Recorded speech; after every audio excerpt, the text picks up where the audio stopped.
কোনো কিছুর উপরে পাওয়ার 0 তার মান 1, এটা আমরা সবাই জানি। কিন্তু কোনো কিছুর উপরে পাওয়ার 0 তার মান যে 1 কেন, সেটা কিন্তু আমরা অনেকেই জানি না। আজকের পার্টে আমরা বেসিকভাবে শিখব যে কোনো কিছুর উপরে আমরা যখন পাওয়ার 0 দিই তখন তার মান 1 কেন। যেমন ধরুন 2 এর উপরে যদি আমরা পাওয়ার 0 দিই তার মান 1, 3 এর উপরে পাওয়ার 0 দিলে তার মান 1, x এর উপরে পাওয়ার 0 দিলেও কিন্তু তার মান 1। আজকে আমরা বেসিকভাবে শিখব যে 1 কিভাবে হয়। ধরুন 3 এর উপরে পাওয়ার 4, এখান থেকে কি পাওয়া যাচ্ছে 3 গুণ 3 গুণ 3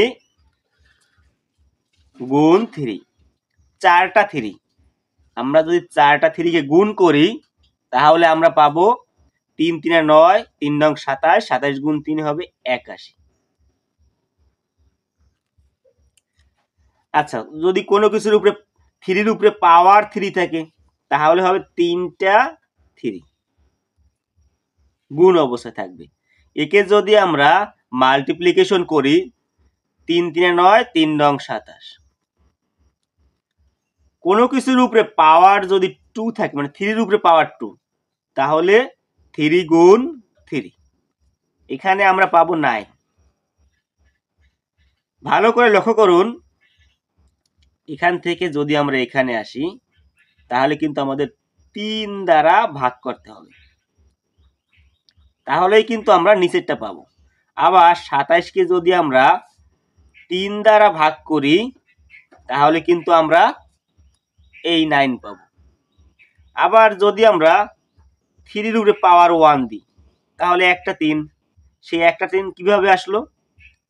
আমরা যদি এই 9 কে 3 দ্বারা ভাগ করি তাহলে কিন্তু আমরা 3টি পাবো। গণিতের একটি মজার বিষয় হলো সে কিন্তু তার ধারাবাহিকতা রক্ষা করে।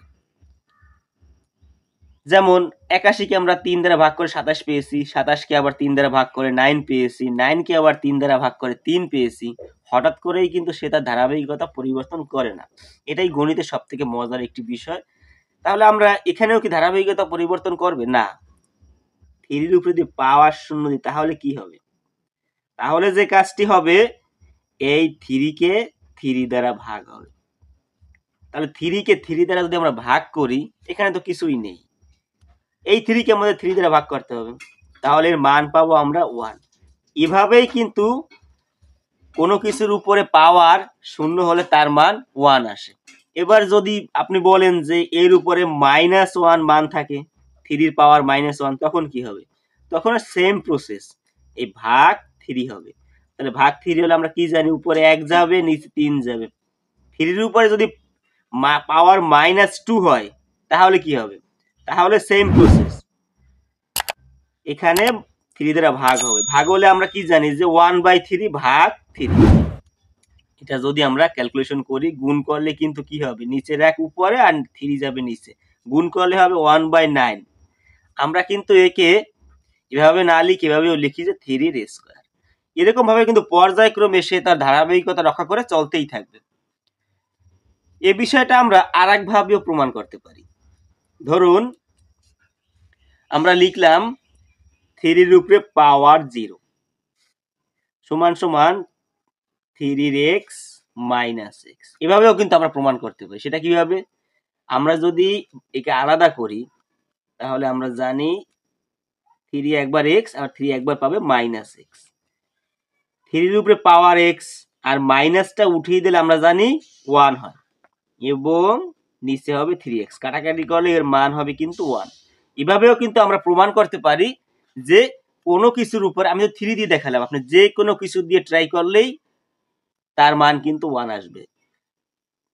এই কনসেপ্টের উপরে ভিত্তি করে আমরা কিন্তু একটি সিদ্ধান্তে আসতে পারি যে কোনো কিছুর উপরে পাওয়ার যদি 0 হয় তার মান 1। যদি পৃথিবীর উপরেও পাওয়ার 0 থাকে তার মান কিন্তু 1। আজকের পার্ট এই পর্যন্তই। ভিডিওটি ভালো লাগলে সবাই লাইক, কমেন্ট এবং শেয়ার করবেন। আর এই ধরনের ভিডিও যদি আপনারা আরো পেতে চান অবশ্যই চ্যানেলটি সাবস্ক্রাইব করবেন। ধন্যবাদ সবাইকে।